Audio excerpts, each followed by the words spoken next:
Welcome, everybody. This is the Week 16 recap on Monday's Hangxiety on a Tuesday, because yesterday was Christmas. So hopefully you spent time with your family so that we could also spend time with our families and watch some football, because we had a triple header on Christmas. Couple good games, not so much, but the great game. And no, I'm not even talking about the Eagles game in the middle of the day. Was the 49ers getting blown out. Oh, so much fun.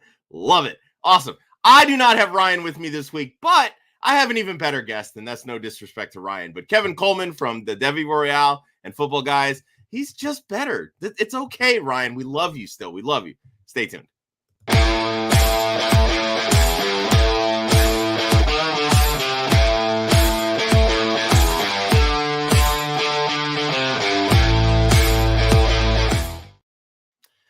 And welcome back. Kevin Coleman from Footballguys and Devy Royale is joining me, Josh Hudson, here on Monday's Hangxiety on a Tuesday, recapping all of the Week 16 action.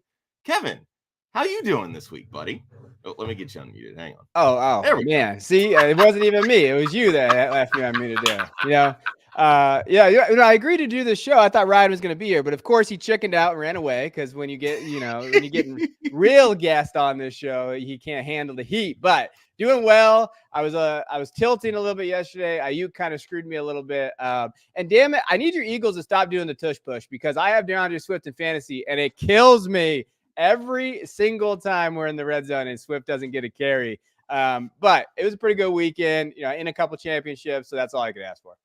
Look, if you had listened to me in the offseason, you would not have even wasted your time drafting DeAndre Swift. Just throwing that out. He's been fine. It's not like he's been terrible. No, he's been 100% fine. I mean, based on the value that you got him at, he's basically been that. He's been an RB2. Mm-hmm. He's had a solid season. I think he only has 5 total touchdowns on the year. But everybody was like, oh, this is a guy that has averages, 70 targets a year, blah, blah, blah. This is not the Eagles offense. They're not going to throw to him. And we'll get to that in a little bit. But, Kevin, so happy to have you, buddy. The first guest we've had on our show, and it comes literally the second to last show of the season. But hey, you know what? It is what it is. Let's kick off with a quick recap of the scores from Week 16, going all the way back to Thursday, which actually turned out to be a better game than I anticipated. The Rams beat the Saints 30-22.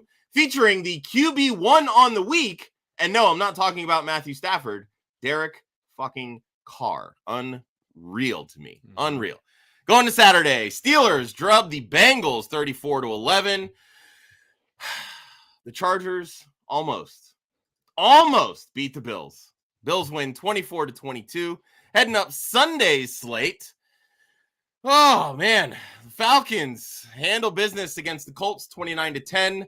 The Dolphins edge out your Cowboys 22-20. I'm sure you will have some thoughts on that one here in a little bit. The Seahawks survive the Titans 20-17. The Lions beat the Vikings 30-24. The Jets allow 21 second half points, but suddenly figure out a way to win 30-28 on a last second Greg Zuerlein field goal. The Packers hold off the surging Panthers, and by surging, I mean surging in the final seconds of the game, and could not find a way to clock it. 33-30. The Browns handle business against the Texans, 36-22. The Bucs, man, they're on fire right now. 30-12 over the Jaguars. The Bears beat the Cardinals 27-16. And the Christmas Eve night game was a hell of a lot more interesting than I think any of us expected. Patriots beat the Broncos 26-23, also on a clutch 56-yard field goal by the rookie Chad Ryland, who doinked one earlier in the day. That was fun. And then, of course, the Christmas Day games. The Raiders are just continuing the Chiefs' embarrassing season, 20-14 over Kansas City. My Eagles hold it down over the Giants, 33-25, and the aforementioned drubbing of the 49ers, the Ravens, 33, Niners, 19. Oh, so beautiful. Loved every second of that game. Kevin, any quick thoughts on the Week 16 slate of games? Yeah, I mean, it was nasty for fantasy in some aspects because of all the injuries that we're gonna get into. Like, and I had some brutal start sit people ask me questions, and I picked the guy that got injured in the first quarter. So I apologize out there for that one at David123 who blocked me. I'm sorry. I did not know that he was gonna get injured. How can you not predict injuries, That's Kevin? on me. I apologize. I had a few of those, but I mean, I think to me, what stands out is just kind of the core. I mean, Joe Flacco, Derek Carr being QB1s this week. When you're looking at how that kind of had played out, I was impressed by, thank God, when you're looking at Bryce Young, he kind of bounced back. Finally, he got some of his powers back. Cause I just mentioned on the Footballguys show, how it felt like it was Space Jam. He lost his powers. We need to get his powers back because what I was watching this year was not what you saw last year. So I thought that was kind of if you have Bryce and Dynasty or you're excited about him, I think that's a way to kind of look at it. But yeah, I wish, yesterday would have been perfect had the Giants pulled off the upset. If they would have pulled that off, I would have the Eagles and 49ers losing the same day. That would have been awesome. But overall, I thought it was a fun week. I think that there were a lot of upsets in fantasy though, because of the way the scores kind of played out and a lot of number one seeds. I lost in my home league because I played Puka, I played T, I played all those guys that Kyren Williams absolutely crushed me. So and there's nothing you can do about that. You just kind of shake your head and just move on. Yeah, it was definitely a bit of a weird week in some instances. I mean, I saw a couple teams with Christian McCaffrey that ended up losing, which I thought was insane to me. And so much so that I almost put him as the biggest head scratcher because he only scored 28 fantasy points this week. But yeah, no, I think I ended up advancing in 2 of my 5 semis, which felt very disappointing. But, what are you going to do when Patrick Mahomes and Travis Kelce realize that they're actually 50 and not the ages that they are? So real quick, let's the unnecessary shot of rumplements. These are the key injuries of the week. And only because Kevin is on the show that I'm suddenly queuing up talking about Cole fucking Kmet first, who really the 50-yard reception early in the game really helped buoy his week. But I mean, 4 catches, 100 yards, and then hurts his knee and is out. And that just kind of sucked if you were relying on Cole Kmet because he looked like he was on the verge of having a really good day. In the same game, DJ Moore left early with an ankle injury. He did come back into the game, but the game script definitely went very run heavy, so he wasn't near as needed. Courtland Sutton, big zeros across the board, and that's because he suffered a concussion earlier in the game and was ruled out. Dontavian Wicks left with a chest injury, and if you're searching for any healthy Green Bay Packers wide receivers, good luck, because there aren't very many of them. Trevor Lawrence left with a shoulder injury, and Jerick McKinnon, prior to Monday's game, was placed on IR with a groin injury. Jalen Waddle left the game with a high ankle sprain. Jordan Addison also left with an ankle injury. TJ Hawkinson hurt his knee, and their early reports are saying it is, quote, not good. So if you somehow manage to advance to your fantasy football championships in spite of TJ Hawkinson, Godspeed. Pour one out for you, brothers and sisters. And then Isaiah Pacheco left yesterday's game with a concussion. And now we've come to one of my favorite segments and the final rounds of Monday's Hangxiety. This is our pour one out, because these sons of bitches really let us down in our championships. And I'm, of course, going to start with Brock Purdy and his 4 interceptions and 2.4 fantasy points, because heading into this week, I believe he was the QB4 on the season, which is mind-boggling considering everybody was thinking that Trey Lance was still going to be the thing. Trevor Lawrence, only 11.34 fantasy points. And of course, Patrick Mahomes and his 18.7, I believe he was QB 18 on the week. Joe Mixon only put up 9, Alvin Kamara 8.5, Kenneth Walker 6.6, Travis Etienne, his great season has just tumbled 6.1 from him. Tony Pollard, who we're going to get to in a little bit, 5.3, James Cook 5.0, Devon Achane 4.1, of course Courtland Sutton the big 0, Jordan Addison 1.2. These guys of course left with injuries. Deontay Johnson fell victim to the George Pickens bonanza, 3.5 for him. DeAndre Hopkins only 4 points. DJ Moore, of course, 4.8. Jalen Waddle 6.2. Drake London in another disappointing game, 6.9 fantasy points. And Stephon Diggs continues his struggle bus, 7.9. And of course, we get into the tight ends. Travis Kelce finished as the tight end 20 on the week, 9.4 fantasy points. Trey McBride, 9.1. And Sam Laporta, the great rookie, 4.8. Oh, my goodness. What a drubbing. And this kind of goes to the up and down nature of this weekend that you were talking about, Kevin. Yeah, I mean, Brock Purdy doing what he did, like, it sucks because I actually had him in a league. I needed to win, but then like him having the 4 interceptions make my heart warm a little bit inside because I'm the Grinch when it comes to Brock Purdy. I like to see people kind of come back to reality a little bit with what he is. But I think the big one that I don't think a lot of people are talking about is Travis Etienne has been asked the last 5-6 weeks. Like when you're looking at what he's been able to put up, like in the numbers there, a lot of people love ETN. He's got a lot of truthers out there in fantasy and people do, and he should have smashed, but he has not smashed. And it hasn't been because of Tank Bigsby, like many thought it was going to be. It's this offense is out of flux. I think this offensive line needs to get better. I think that Trevor Lawrence being out of flux, the game scripts have not gone the right way. Like ETN to me has been one of the biggest disappointments this season, especially down the stretch. And I don't think you can also like Jalen Waddle's been a disappointment too. Like I'm a big Waddle guy. I traded in a dynasty league before the week I was competing. I traded Pittman in a second for Waddle as a contender, and I wanted to go for it. And he let me down. I mean, he got injured, obviously, but he has not stayed healthy, and that's a problem. And he's trending down in a lot of different aspects in terms of like his value. But those guys really stand out to me. I mean, Kelce, yes, Diggs has been really bad.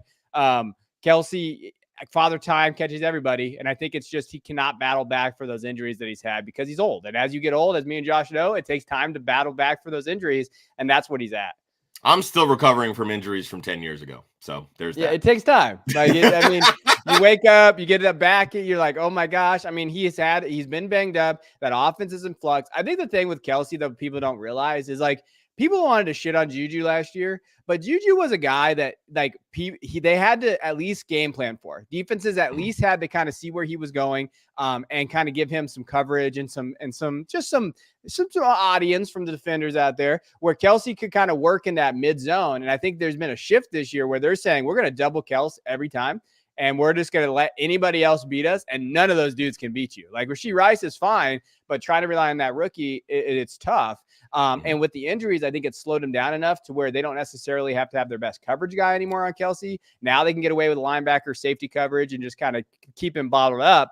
So I think I mean, he's getting older and it is the injuries, but I think it's just the lack of weapons on the outside. There's a problem with that Chiefs offense. And I think that's all culminated to Kelce just having a very disappointing year. Yeah, my whole thing with Kelce has been really the Chiefs went in, they won the Super Bowl last year without like a premium weapon. Yeah. Like they showed that, hey, we didn't need Tyreek Hill. And the confidence and the ego of everybody on this coaching staff and front office said, we got Kelce, we're good. And turns out that's not the case. Like it's not just you can roll any wide receiver you want on the outside and Travis Kelce is going to be fine and Patrick Mahomes will make shit happen. And it's just not the case right now. Like, and like you said, with the injuries, he's just not healing fast enough, which again, that happens as you get older, but every human body is going to work differently. And it's just, we're kind of at that point with Kelce where, you know what, if Rashee Rice doesn't become like a superstar over the next like 4 weeks and doesn't do it next year, they need to make sure that they're in on some of these like premium wide receivers that could potentially become available, whether it's in free agency or via trade, because Travis Kelce needs help. Like he's still effective.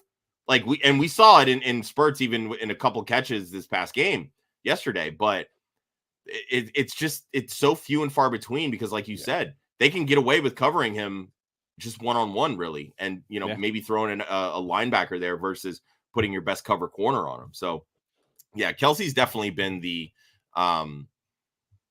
big disappointment, not just, this past week, but as the season's gone on. So I want to give a couple quick shout outs. Geek Mill, Jeff, love you, buddy. Appreciate you, man. George, thanks for always coming in and saying hi and sticking with us this whole season. It's been a lot of fun. And of course, Chris Robin, Mr. Detroit Beastie himself. Good morning, my man. It's good seeing you, talking with you always.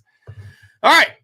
One more thing real quick before we get into some of the other questions here. I want to do a little NFC East talk. Usually we break this down, and I have like a little like up with the bird segment, and I like to wax poetic on the Eagles, whether for good or for bad. But because I have the Cowboys fan of the week on the show, I want to give a little time that we can kind of break down our teams individually really quickly. But I wanted to give it a little bit of a twist. So basically the question is, who wins the East? But Kevin, I want to know why it won't be the Cowboys. Well, I mean, the real answer is because our Tony Pollard has been not very good this year. We're very one-dimensional in terms of the offensive play calling. I think McCarthy is ass. So, I mean, I've been a big McCarthy is a terrible head coach for a long time. He got away with it earlier in the year because Dak was kind of balling out. And when you look at what Dak was being able to do, like the quarterback always makes the head coach look a little bit better. The thing with the Cowboys is that they're always undisciplined. With McCarthy, they are just we should have beat the Eagles the first time when we came back, but we just kept having penalties. That's been the MO of this McCarthy era, is just penalties, untimed mistakes, little things like that. And we don't deserve to win the division. If we're being honest, like, we're not the best team. Now, Eagles might not deserve it either. Like, I don't know. Like, we're both kind of mailing in here down the stretch. Like, I think just overall, I think our defenses are really good. I think our offenses on both sides, the Eagles and Cowboys, have definitely been struggling a little bit this year. But the Cowboys, I think it's a lot of the factors is we don't have that second guy, like at the wide receiver position. I like Cooks. I like the pieces. Our tight ends haven't really stepped up the last few weeks. Offensive line's been okay. But I think overall, I think we have some holes in our secondary, but I just think it's the head coach. I don't think we can win this division with the head coach that we have. It's kind of how I'm starting to feel. Honestly. Yeah. Isn't that funny? The Sirianni truthers out there, like, I got shit for years because I don't like Nick Sirianni. And then I see all these Eagles fans saying, oh, we need to get rid of him. And I'm like, wait a minute. I never said that we've had to get rid of Nick Sirianni. But to me, this has been really, it's been weird to watch how he's been willing to make a change on the defensive side of the ball, which, again, the defense has been a huge problem for us. And I knew that it would be. We lost our starting safeties. Our corners are a year older. Why we felt the need to re-sign James Bradberry is beyond me, because the dude is, as Deebo Samuel says, he's trash. I'm sorry. He's not good. Yeah. And he benefited so much last year by the great tandem of safeties that we had, plus the all-pro year that Slay put together. But now you factor in everything else that's going wrong. The linebacker core has been rotating in and out all season with injuries. We thought we could rely on Nakobe Dean. He spent 2 different stints on the IR this year. And the offense, losing Shane Steichen, whew, man, that has killed us, like, straight up. But I just can't understand why he's so willing to make a change on the defensive side of the ball when the offensive side of the ball is struggling just as much. Like, we're winning games on pure talent. And that's really it. The wide receivers, like, A.J. Brown was balling for a stretch. And now after yesterday's game, not even talking to the media. Like, that's how frustrated he is. And we put up 33 points in a win. Like, we should have blown out the Giants. Absolutely blown them out. We beat them, I think, on average by 30 points in the 3 games that we played them last year. And to even allow 25 points to this team is just awful, in my opinion. But you settle for 4 field goals.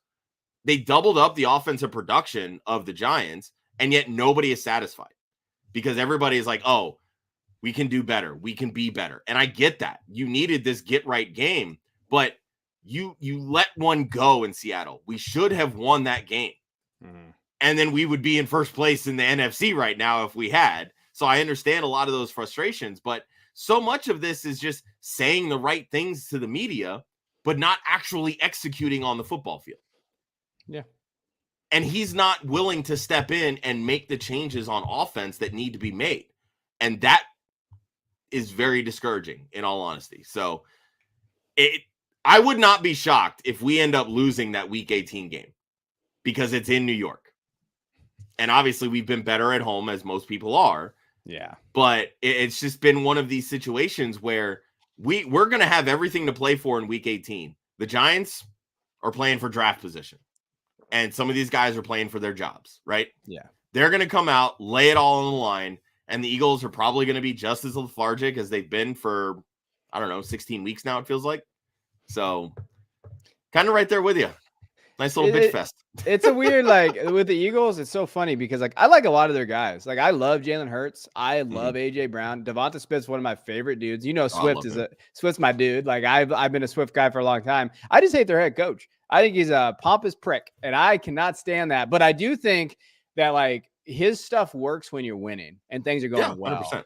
But when it's not, like, he hasn't been able to. Now, this could be just a young coach, too. Like, when you think about it, he doesn't have that many years as a head coach. Like, when it's not working, you got to figure out a different way to kind of present yourself. And there was that weird thing on the sideline last night with him, Devonta Smith, A.J. Brown, like, where it's like, oh, this guy's just talking again and yelling at us. Like, that's where I think, like, coaches like Tomlin and those guys, while you might think their stuff gets stale, I think it's part of it is that they just don't get up and down all the time. They're able to stay even keeled. I think that matters in an NFL locker room, right? So, like, it's like that arrogant guy, like, that always thinks he's going to win, and when he doesn't, how does he react when things don't go his way? I think that's what you're seeing there. But, I mean, I can't really say anything because my head coach is just, I mean, he's a robot on the stand. He's an idiot. Like, and it's just like he gives you that stupid face. And it's just like, McCarthy, coach, do something. Have your guys actually be ready to go. Stop getting these penalties that are killing us and game-winning drives, and they're just not doing it. Yeah, I want to bring this up from Chris because we're kind of talking divisions here. No, we didn't miss the NFC North chatter, but Chris, I know you being a big Lions fan, let's give flowers where they're due. First time you guys have ever won the NFC North. Yeah. So shout out. Congratulations to the Detroit Lions. I do not think you will win the NFC, though. So hold your britches, buddy. Hold your britches. But as we were talking about tight ends, I do want to bring this up because Chris mentioned this, too, in the chat about kind of the changing of the guard of the tight ends. But where are we at on the Cowboys if they try to make the Schoonmaker-Hendershot happen instead of just leaning on Ferguson? Yeah, I mean – I think they missed on Schoonmaker. I've thought they've missed on Schoonmaker since they drafted him last year. I thought it was a reach where he was at. Even as a Michigan fan, I kind of know Schoonmaker. I watched him play for a while. I think it was just one of those weird, like, positions of need they thought, and they drafted him. Hendershot, I think so too. I think it's not the tight ends. I think it's the offense. I think it's just the way that they're utilizing this offense, and they've gone away from the tight end position the last few weeks. You've seen the targets go down. You've seen kind of their scheme go away from that, and I think it's because this offense is looking for the big play. And that's a big part of it. I don't think they have a flow right now. I think Ferguson's their guy. I think he is the tight end one, but it would be nice to see a little bit more 12 personnel. They're not utilizing that, but I think the reason why they're not doing a lot of 12 personnel is because Tony Pollard has not been a good runner either. So I think part of that is they're trying to get him out in space and they're trying to kind of get that defense spread out. But Tony's missed guys. You see that where he didn't score a touchdown? And he had a wide open lane on the outside of the end zone. He could have got there, but he just cuts it up and then gets stuffed at the one. Like, he's been a bad runner this year. So I think the offense as a whole is just struggling. Yeah, and everybody wanted to say Zeke was washed. Zeke kept not Tony me. Pollard. Okay, not right? Me. I was not on that trade. I was a hater for Tony Pollard. Oh, I love it. So many people are all on board Tony Pollard. And it's like, look, he's efficient because Zeke was wearing down the defenses. Yes. Let's be real here. So, all right. Before we get into the shot of espresso, I want to pull up George here. So much went wrong with his lineup, but thank God for Josh Allen and Aaron Jones. George, I think I can speak for both of us here when I say you are not alone with a couple people carrying our lineups and a bunch of duds being sprinkled through. So, shout out George, and appreciate you sticking with us all this time. So let's get into the shot of espresso. These, of course, are the quality performances that got the juices flowing. And really, I just want to start with the Cleveland Browns because I've got Amari Cooper as my shot. Kevin, you've got Joe Flacco. Let's just kind of talk real quick. What has Joe Flacco done that has just rejuvenated this Cleveland Browns offense and this team and given the city of Cleveland hope? This is the wildest. Like, he's thrown over for 300 yards in 3 straight games. Like, that is wild. Like, that is just, for me, like, for him, for where he's at. I think one big part of it with Flacco, I mean, he's 38, man. Like, he's still out here grinding, going away. I think for him, like, I think he's always been a really good thrower of the football in terms of what he's been able to do, and he knows how to get his playmakers the ball. I think, when you look at what he's done with Njoku, I think he utilized his, he did this a little bit more than Watson. Watson was struggling just hitting his off guys, hitting his second, third routes, hitting his second, third options, dump offs. Like, Watson didn't really do that very well, and this offense wasn't in flux. I think Joe just takes what the defense gives him when you're looking out there. Like, hey, Njoku, he's got a one-on-one with a linebacker. I believe that he's going to go. He has a lot of throws where he believes his wide receiver is going to go get it. I think him and Cooper had that. I mean, they had obviously the big blow up this last week.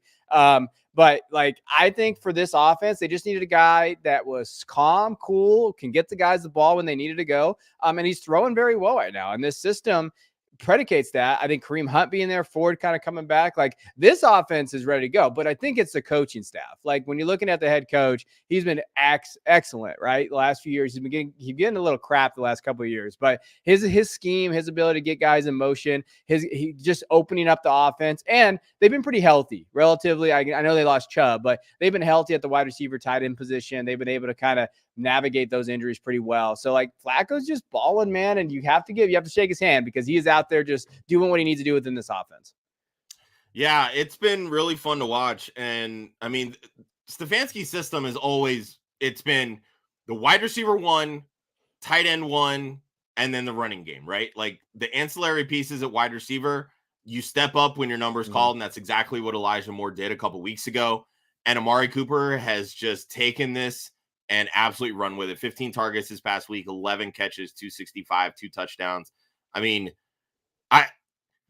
here's my issue. I had an opportunity to get Amari Cooper. I kind of lowballed a dynasty offer. I only offered like a 2nd round pick, and the guy came back, wanted 2 seconds. I'm like, that's a little rich.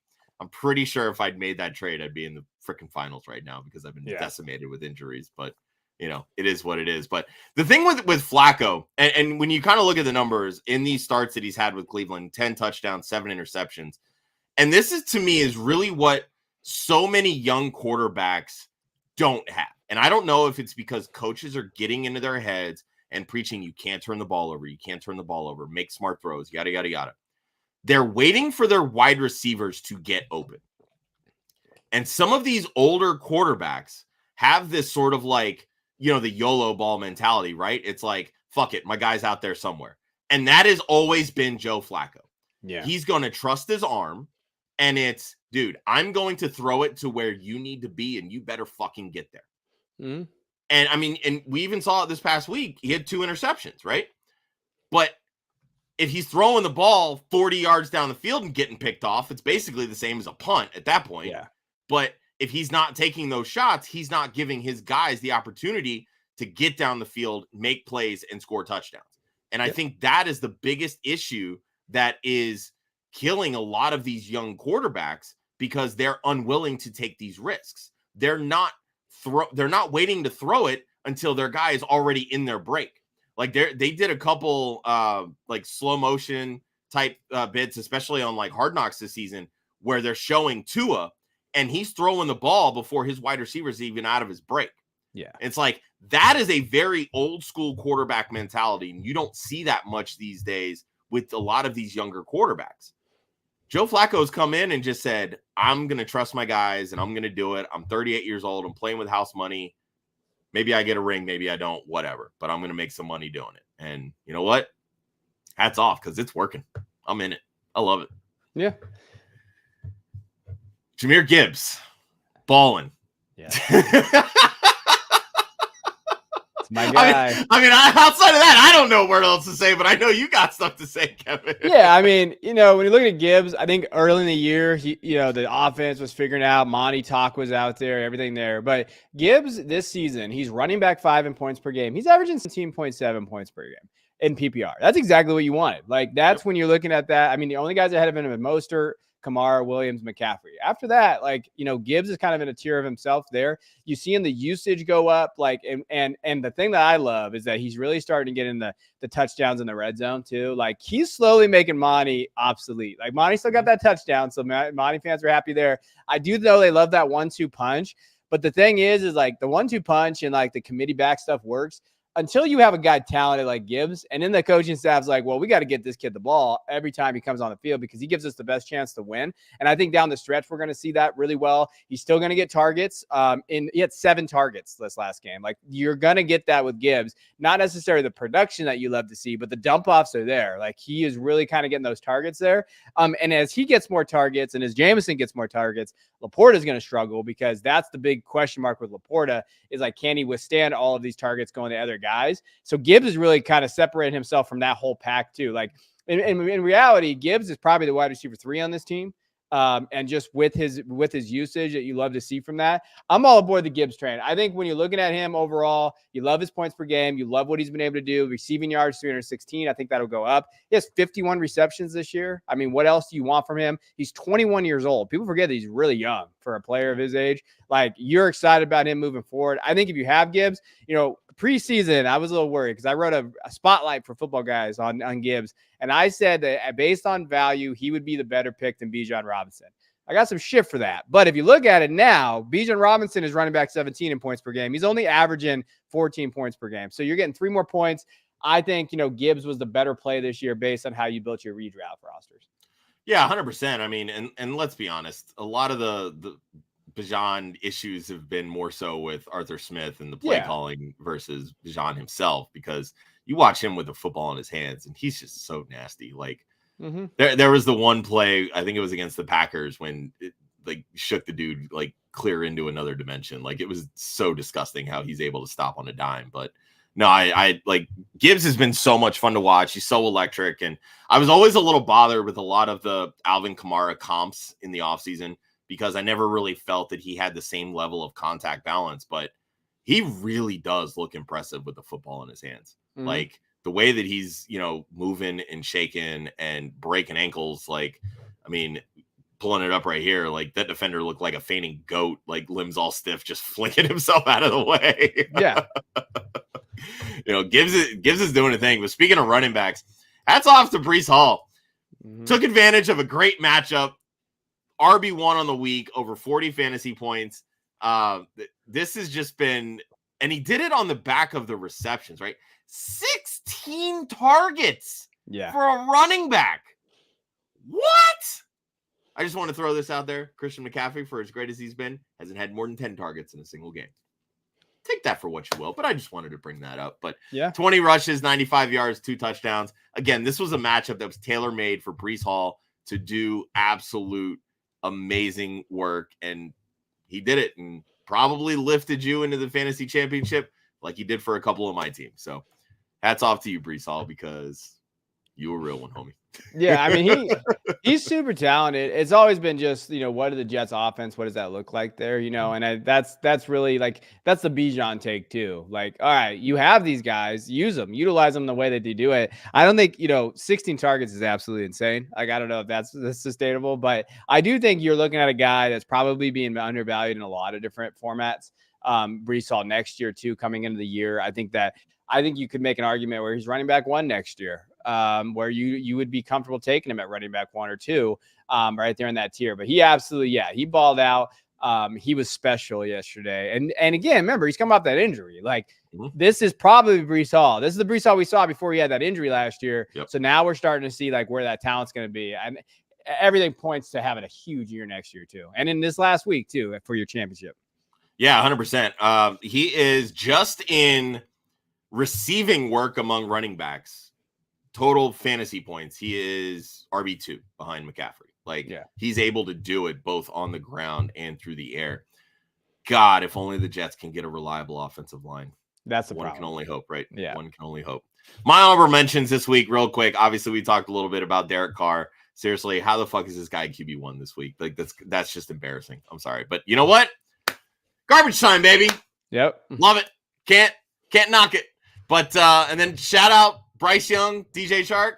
You kind of hit on Bryce Young a little bit earlier. Like, QB8 on the week finally started to look like that first overall pick.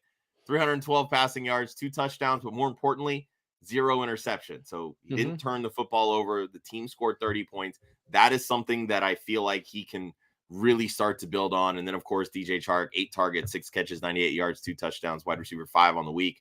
look, the man's going for another 1-year prove it deal, right? He's got to prove it. I love DJ Chark so much. Like you know how good DJ Chark did in my consolation brackets this week. It was awesome to watch. Like I was like, yeah, that's my guy that I love so much. Like that's the dude. All my best ball picks of DJ Chark, I'm like, yes, not accumulated any points, but you're on there. You're on my roster somewhere. But like, I like Chark. I think if Chark would have been better this year and not as injured or banged up, Bryce would have had a better year because he does give him something. He gives him that big play guy. Like he does. And he helps the offense. But yeah, freaking Chark. Just, you know, he's going to side with the Eagles this offseason. What? Fuck you. That's your third guy. You, Devonta, AJ Brown. We do need a reliable one, but it's not like they're ever going to fucking throw to him anyway, so it doesn't matter. But hey, shout out real quick to the Green Bay defense helping QBs get their powers back one game at a time. That's a quote right there. I love that one. All right. Morning mimosas, that early morning tingling feeling something is on the horizon, expecting more within a couple weeks. And Kevin, I really like your choice because we've really started to see the route percentage and some of that target share slowly start creeping up with Jameson Williams. Jameson, he's coming on a little bit. Like, so you look in the last 2 weeks, 13 targets the last 2 weeks. That basically combines for like the previous 6 games. So you're starting to see him get more involved. The thing with Jameson is like, I'm still saying that he's talented. So the thing for me is like Jameson Williams is a talented wide receiver. The targets are coming there. And you know what else? He's a really good teammate. For all accounts, this dude does the little things that, who loves that? Dan Campbell. Like Dan Campbell's a little thing guy. Like he looks at that. Jameson Williams, you've seen the blocks too. Like you've seen the blocks that he's had. Like little stuff like that's going to get him on the field. And for Jameson, that's important after missing a year, then missing the first few games this season with the gambling stuff. I think that's the big thing. He is that big play guy. You saw it in Chicago when he had the 32-yard touchdown. You saw it against like Green Bay. Like he is always those, like when they got in the ball, there's opportunity for him to break off the 30-yard touchdown, the 20-yard touchdown run, those type of things. The key thing was them trusting him in this offense to get in the ball. That's coming now. Target share is going up. He can really establish himself possibly as that wide receiver 2-ish in this offense next year, like that big play guy. They like to move it around a lot. They like to do those type of things. I do know that, but I love that Jameson Williams started to come on a little bit. I expect maybe next year's the breakout, right? I get worried about that word because we've been talking about Jerry Jeudy breakout for like 10 years, it seems like. But like Jameson could be that breakout guy next year in this offense and a guy that you want to own. Yeah, where are you on because so many in the Dynasty community were just like out on Jameson Williams. Like after, getting hit with that 6 games of suspension early, obviously missing all of last year, or most really of last year, and only seeing 9 targets. Everybody was just like, all right, done. It's like that Toy Story meme where, just start, Andy's dropping the toy and that's that. Yep. But like, again, you're kind of seeing him slowly start working in. And, for the longest time it was, look, wide receivers, they typically take 3 years. This is year 2. You're talking kind of, hey, this is that 3rd year breakout.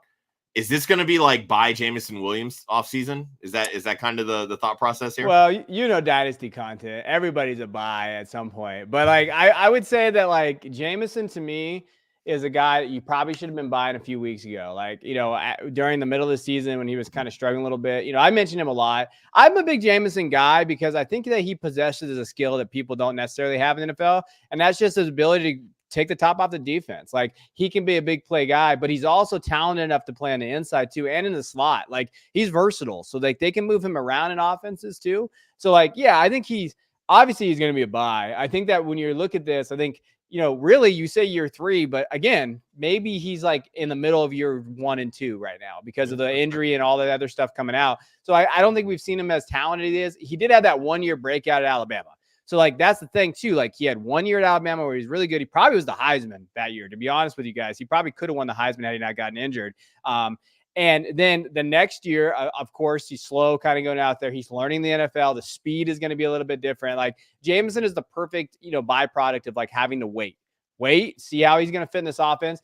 Now, again, I always look at dynasty assets too, as like who drafted them, this scheme, this stuff. They drafted him. They want to use him. They love this about him. They drafted Gibbs. They're using him now. So that shows. I think the question is, if Ben Johnson leaves, what does it look like? So I do say this with like a hesitation. Like if their offensive coordinator leaves, I'm a little worried about like, okay, whoever comes in there, will they be able to utilize him the right way? And I think that's where I go with like, I like him, but let's see what plays out this offseason with the coaching staff.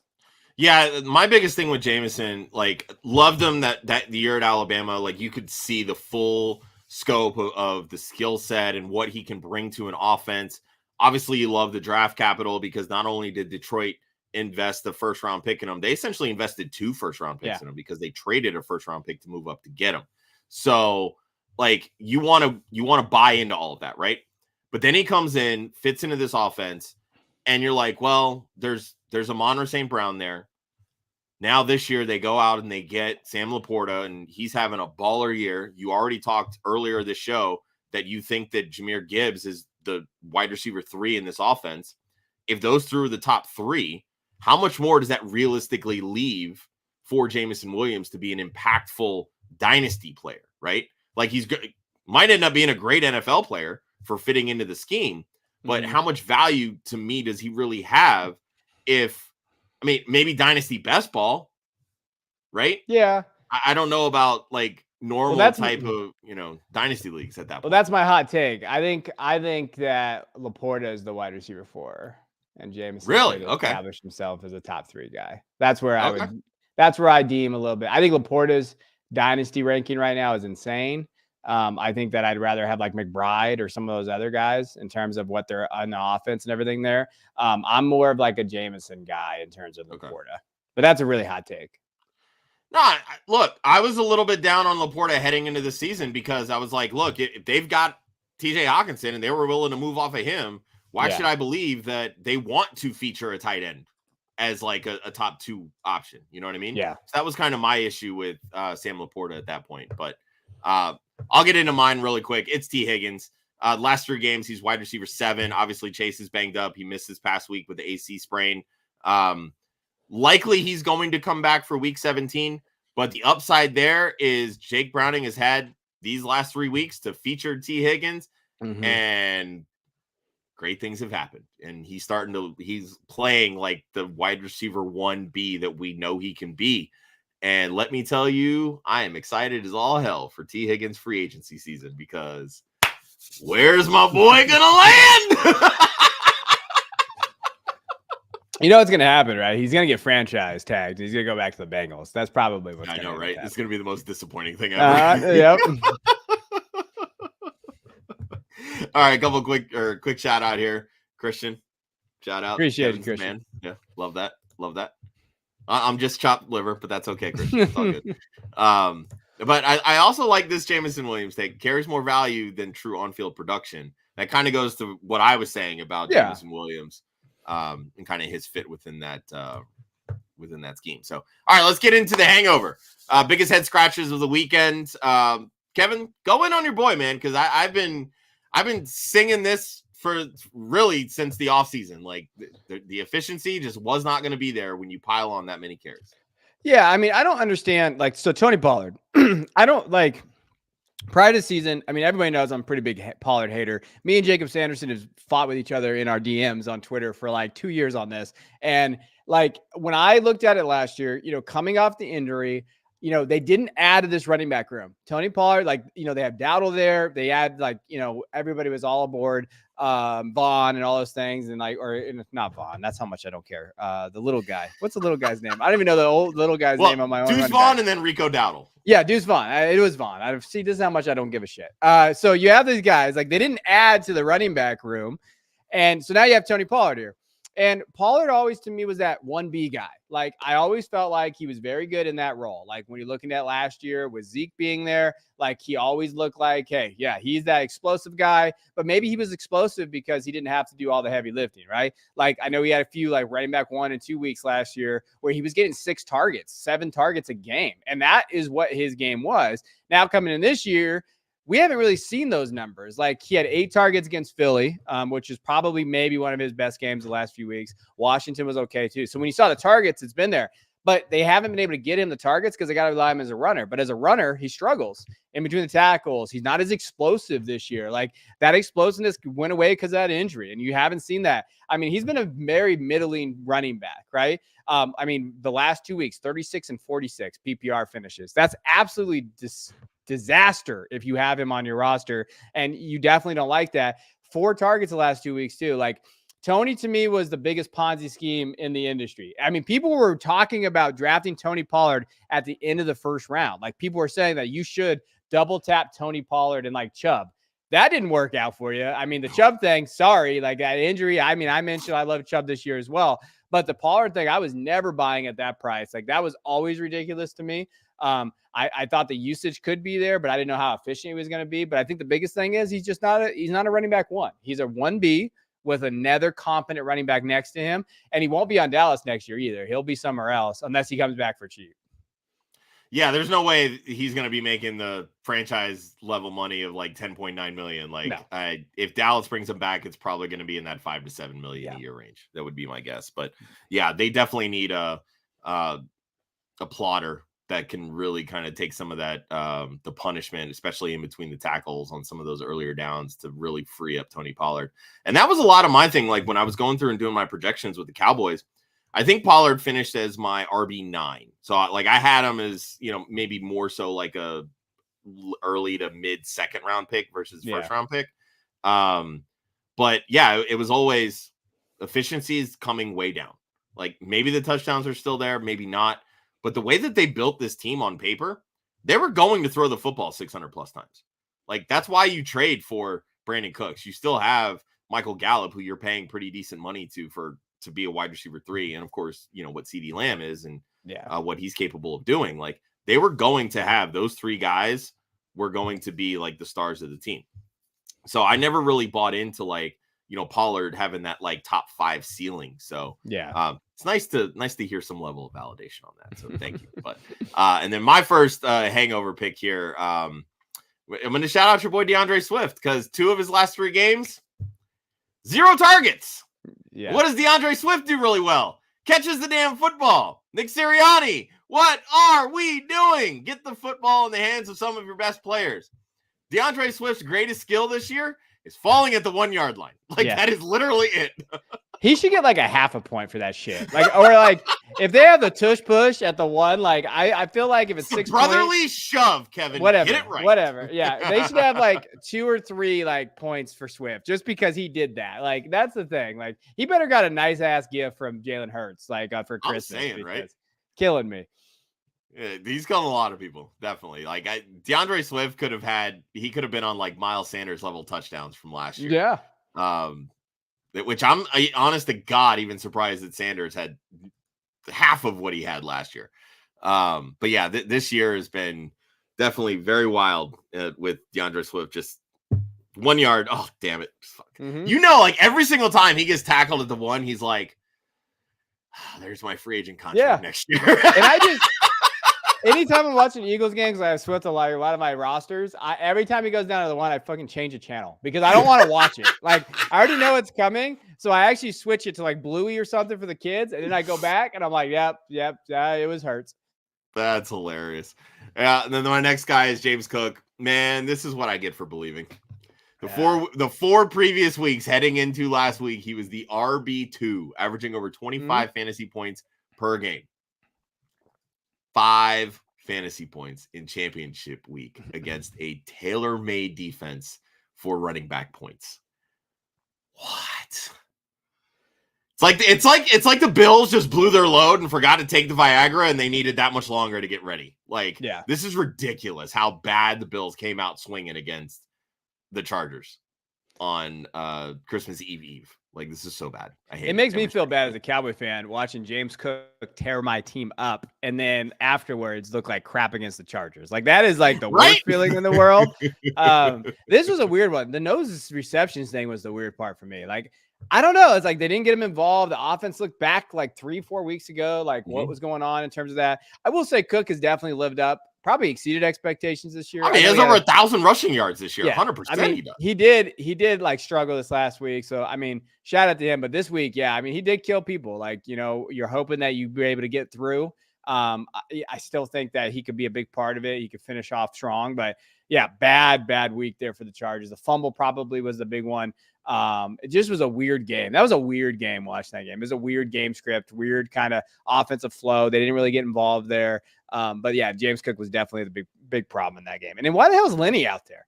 We got to stop getting Lenny the ball. Like Lenny's just a guy on the sidelines. He needs to be the towel guy. Leonard Fournette needs to be the towel guy right now. He was on kickoff return, right? Like I saw that, right? I wasn't hungover. Like that is insane. Like what are you doing putting Leonard Fournette at those places? Like poor James Cook. Just let him cook. This is Lenny's season. Come on now. No, Lenny's season was 3 years ago. We're not doing Lenny's season no more. Oh, that's freaking hilarious. Yeah, and they get the Bengals this week, and they just lost DJ Reader, their best run stuffer. So, yeah, I mean, watch. James Cook's going to rise like the phoenix coming from the ashes to win third-place games. Like, that's basically what it's going to be. So, all right, next segment, cocktail or mocktail, and we're going to do a little Dynasty edition here. We're looking for a buzz. So is this player real going forward or not? I came up with 3 names that I think heading into this offseason will be very topical conversations. The first being George Pickens, who after the big blow up this week has shot all the way up to wide receiver 27 on the season and has his first 1,000-yard season in his sophomore NFL season. So Kevin, I ask you, is George Pickens a cocktail or a mocktail? So I'm going to preface this by saying Pickens is the hardest player to evaluate in Dynasty. Thank you. I think he's like one of the, like, you're on both sides of the spectrum. To me, it's cocktail, but it's like maybe. There's some caveats with this. Like I do think the production, 1,000 yards on the season. I mean, you see what he's been able to do is good. They got to get a quarterback upgrade. Like they got to figure something out there to where they can utilize Pickens in the way, because right now you can't start him week in and week out because you just can't trust him. And that's a problem. Like obviously if you're in best ball, that's great. But if not, like the struggle is with Pickens is like, weekly start, he's not Gabriel Davis, but he's one of those ones where like you're very concerned week in and week out what that looks like in your lineup. Like, so if they get a quarterback upgrade, I mean, I think I could see Deontay moving on too. Like maybe them trying to get off of Deontay's contract or trading him or whatever. That's the like thing. His contract's not even bad. He's only making $18 million a year. No. So like there's a way to keep him, but there's also a way maybe they just kind of want to like, I don't know what's going on. The Steelers whole organization is in a weird flux. Confusing. Like it's a weird kind of like, it's that dynasty team that finishes 7-7 every year and they don't know what to do. And so Pickens to me is if they kind of reorganize their organization and they look at like Pickens being the guy, the hard part with Pickens is the off-field shit because and that's been his whole career. I've watched Pickens since he played in literally in high school. Like he has had issues from his senior year in high school, and it's one of those things where it's good, but then when it turns bad, it gets ugly. And I think that's the problem with Pickens that you have to deal with. So from a prospect talent standpoint, it's cocktail. All the other stuff, though, I'm worried about because like that's part of the profile too. But I still bang on that he's a good prospect. I still think he's a really good player. And if he gets a quarterback upgrade, he might just be the headache you have to deal with. Yeah, and that's kind of where I'm at with Pickens on the mocktail side of things. Totally understand. Again, the production is there. You can't really argue it. When he's on. Like he's very easily a top 15 wide receiver, I think, in Dynasty just based on talent. Yeah. And like you see the highlight reel catches. I still have an issue with the fact that he can't separate. He's not a good separator. And if you don't have a quarterback that's willing to say, fuck it, Pickens is out there somewhere, then you're going to get a lot of these 2 for 15 games, 3 for 27 games, right? But then, of course, you're going to get these 4 for 190 games and 2 touchdowns because he does have that much talent. My issue is he's not Randy Moss. Randy Moss could take plays off because he's Randy fucking Moss. George Pickens, you ain't Randy Moss. Yeah. So you need to just like get your fucking head on straight and realize that you're part of a team. Like that whole back and forth with like, oh, well, Tank Dell got hurt. I'm not going to throw myself in the block. And then Jalen Warren be like, well, shit, I'd block. And then fucking plants that dude on the Calvin Austin touchdown run. I'm just like, if that's not a big fuck you to George Pickens, I don't know what is. Yeah. But if I have George Pickens on a dynasty team, I am more than willing to say, come get him. And honestly, I sold just about all my George Pickens shares in the offseason heading into this season for that exact reason. You know what I sold? So I still remember this deal. I moved up to get Michael Mayer, but I traded George Pickens and like a third for Calvin Ridley and Michael Mayer. I don't know who won that deal. No one. I don't really feel like, because Ridley was asked too. So like, I have no idea. I think about that deal all the time because I'm like, I don't think either one of us won that deal. Yeah, right. Like Ridley's had it definitely a couple of good games. Been a lot more active without Christian Kirk, but yeah, Ridley's been really up and down too. But again, it kind of speaks to what you mentioned earlier. This show, the Jags offense has just been really hit or miss. So, all right, next on the list, and I want to bring this up because our buddy George here. Where do you draft Rachaad White next year? Who, of course, is the next topic. Yeah. He's currently the RB3, averaging 3.6 yards per carry, and is third in the NFL in rushing attempts.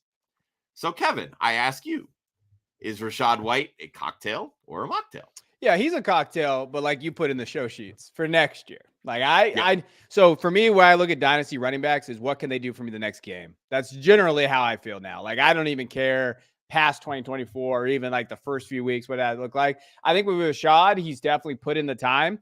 And he's definitely gotten the attempts and the volume has been there. And you know what?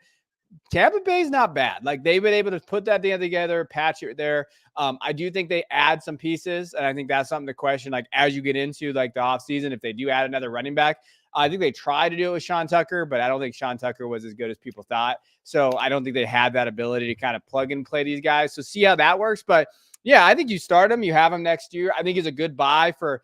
For me, what I would do is if they do draft someone in the draft or whatever, like go buy Rachaad White because I still think he's going to get the volume. If you're a contender that first year and you're like, hey, or this next year and you're just like, hey, I'm going to ride him out.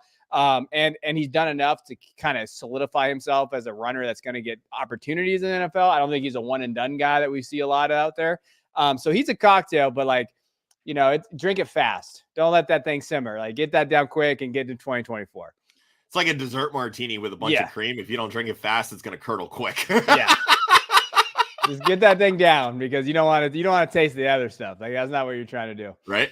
Yeah. This is kind of where I'm at on Rachaad White. Like I was very off in the offseason heading into this year because I really never was a Rachaad White fan. I did have him on a couple dynasty rosters simply because at the time in those rookie drafts was the best value. And you can not like a player, but still like the value, right? Yeah. And heading into redraft season, that's what he was, right? He was the value. It was, he's going to be the guy that gets a ton of volume and you're getting it as a 6th round pick. To me, his best value in 2023 was the fact that he has not missed a single game. We have seen running backs drop like flies this year. Rachaad White has played every single game. Like the passing volume, that's great. I wasn't 100% sure that we were going to get it because Baker traditionally hasn't really utilized pass catching running backs to the extent that we felt that Rachaad White needed to be this good basically this year, but he's used them and it's been awesome because that's what's really helped elevate Rachaad White because again, 246 carries, I believe he's at on the season at 3.6 yards per carry. Like that is just abysmal, absolutely abysmal showing. So yeah, but and you can speak to this more so than I certainly can, but everything that I have seen and read, this incoming running back class, not great. And I think that ultimately is going to be what keeps Rachaad White's value into next year, simply because there's not going to be even the Jahmyr Gibbs, definitely not a Bijan Robinson, but I don't really think there's a legit RB1 in this class. Is there? Maybe? Yeah. I mean, so the class in itself, I try to hesitate with because I see that narrative going on a lot. Like there are some very good running backs in this class that have good skill sets. So you're looking at very good pass catchers out of the backfield. Mm-hmm. You're looking at some guys that if they land like Braylon Allen from Wisconsin, he's a big dude. I've seen him mock to the Eagles a lot. And so like, if you get a guy in that space where like they can like score touchdowns, have that role, like that's fine. I do think to your point though, yeah, there's no one that like if Tampa Bay drafted anybody outside of Travion Henderson, if Travion Henderson comes out from Ohio State, that might be the one kid I'm like, ooh, that sucks. But the other ones, it's like complimentary roles. Like, okay, probably a complimentary role there. There's no one that I'm like, oh, that would destroy it. Like what Bijan did to Tyler Algier or like some of these other things. There's none of that. There are some very good complimentary roles. I could see the Bucs maybe grabbing like a pass catching back, like because they usually like those pass catching backs out of the backfield. And there is that, like Marshawn Lloyd from USC, some of these other guys. But yeah, there's no one that you're like, oh, that would be awful for Rachaad White if he got drafted there. So yeah, it's undoubtable he's probably going to find a role, and the Bucs are probably smart. They'll just ride him out and then just not re-sign him. That's what they should do anyway. Yeah, just focus on beefing up the offensive line because that's really been, I think, the biggest hindrance as to why Rachaad White has struggled so much in between the tackles. But he's also not a big back at all, which to me, again, is just a miracle that he's been able to stay healthy all year. And then, of course, the last one before we get into our last segment here. Travis Kelce. Yeah. Very topical. Clearly the age is there. But look, he's still the tight end 1 in points per game this year. Like, that's going to hold some weight. But, you know, as Chris mentioned a little bit earlier here, changing of the guard, maybe the tight end 1 spot. I mean, you've got guys like Laporta, Trey McBride, David Njoku has really come on. TJ Hawkinson's had a phenomenal year. Mark Andrews got hurt, but he was still, you know, top 5 guy. Where are we at on Travis Kelce being, again, 1 year older? Is he just dust at this point? I don't think he's dust. You know, I think that he is essentially Tony Gonzalez towards the end of his career. I know you're old enough, just like me, to remember Tony Gonzalez. Like he was putting up like 800, like 800 yards, 7 touchdown season for the Falcons. Like that's probably he can still be a top 5 guy, 100%. Yeah, and he was. I think I did I did this article, and I forget what the numbers actually came out to, but like Gonzalez was basically a top 7 dude his whole career, and even with those type of numbers. So like, yeah, I think the question is, does Kelce retire? Like, does he look at it this year and say, I'm 30, what is he, 34? How old is Kelce? Yeah, 30, I think he's 34. Yeah. 34, and he's like, hey, I've done what I needed to do. The injuries are bound up. I could go on this Aaron the Tour ride with my girl, Taylor Swift, and just go party and have fun with her and do this stuff. Like, you got to look at it from that perspective, too. Like, he's probably, like, he's banged up. He's hurt. Now, I know he's the ultimate competitor. He probably doesn't want to go out the way he's going. So he's probably got another year left. But it would not shock me to see him retire in the next 2 years. Yeah, I think a lot may depend on what the Chiefs do to surround him and Patrick Mahomes, right? Yeah. Like everything that Mahomes has said that, you know, Kelce's not going anywhere. Like he's in it. We're in it. We got this. We're going to keep on going. But again, it's like if the Chiefs aren't going to do anything to put quality wide receivers around him to take the pressure off of him, what's the point? Because then you're just going to get another season like this where he's tired, he's frustrated, he can't do what he's used to doing, and yeah. So I'm with you on the mocktail sense, which pains me because I went out and I traded for Travis Kelce in quite a few dynasty leagues. Got a couple good values, a couple, maybe not so much, but so I need at least a couple more years to that's the risk. That's the risk you take, though. Like, and I get it. 100%. And that's the thing, like with him, I do think he can have that role of where, because he's never been a blocking tight end. He's never done that well. He's terrible. He admits it. He's terrible blocking tight end. So they're not going to use him that way. I think if they add pieces around him, it's the best thing for him. Like if they add some guys out there, like, you know, they go get T. Higgins or they go try to like target some of these guys, that'd be really good for Kelce to open up. And he might not have the big boom games, but he could be more efficient, right? 582 touchdown, those type of things. And that's what you're looking for from the tight end position. Yep, 100%. And I do want to do this bonus one really quick because we got this in the chat. Kyren Williams, kind of to me very similar to Rachaad White, and I'll address this from a redraft perspective because I've been thinking about this for a little bit. In redrafts going into 2024, I'm having a very hard time if Christian McCaffrey is off the board. Why is Kyren Williams not the RB2? And I can't find a justifiable answer right now because he's getting the workload, the usage, points per game, all of that is there. Mm-hmm. And it's consistent. Like it's not a roller coaster ride the way it is with someone like Breece Hall, for instance, right? So where do you sit on Kyren Williams? Yeah, I mean, in redraft, I think he's easily a top 5 pick next year if they just roll it back, right? Like if they just come back with this and they don't add anybody in that room. The thing is, the Rams have added. I think they drafted running back in last 3 drafts or something like that. I think that was a number. Zach, Kyren, and then Darrell Henderson, right? They drafted Darrell Henderson. So like they have been drafting these guys and they do look for these guys, these profiles. But I think in redraft, yeah, I mean, the running back position in redraft is insane. I think it's one of those things where if you're going to draft a guy early, Kyron's been better than Bijan, and Bijan was going sometimes running back 1 this year, 2 in redraft, which was crazy to me. So yeah, I mean, I like him. I struggle with him in Dynasty too, though. Like, I don't know where the hell to rank Kyren Williams in Dynasty. I don't know what to do. I put him at 10, and I was just like, I'm going to put him there because I know I won't get yelled at by anybody on either side. So like, I'm gonna put it in Kevin, because I won't like the truthers are pick a side, you chicken shit. The truthers are like, that's fair, and then the guys that don't like him, like, well, I get it because he's getting the usage. Like, I put him there because like I don't know how to value the dude. Like, it's really hard.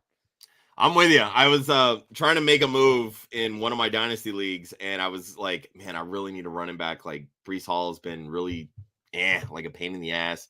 Devon Achane was hurt. And I'm like, I need somebody, and I'm like, let me throw a couple offers for Kyren, and everyone came back. You better include a 1st-round pick. I'm like, are you freaking kidding me right now? Like, seriously?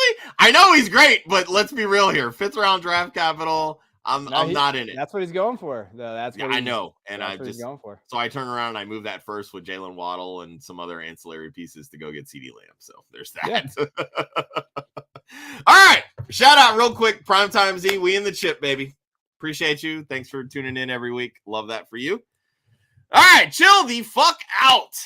Merely a dud on the blip on the schedule because these performances not great. Kevin, Alvin Kamara, man. Killing us, just killing us. Yeah, he not the greatest week for him.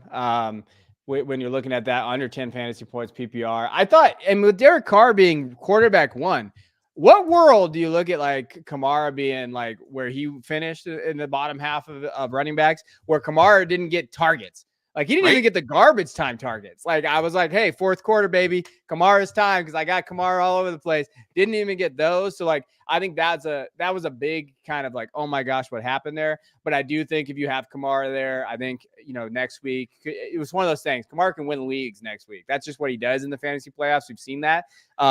So I think it's just a blip. I think you need to chill. I think it was one of those games, weird kind of game script, Carr being quarterback 1, weird.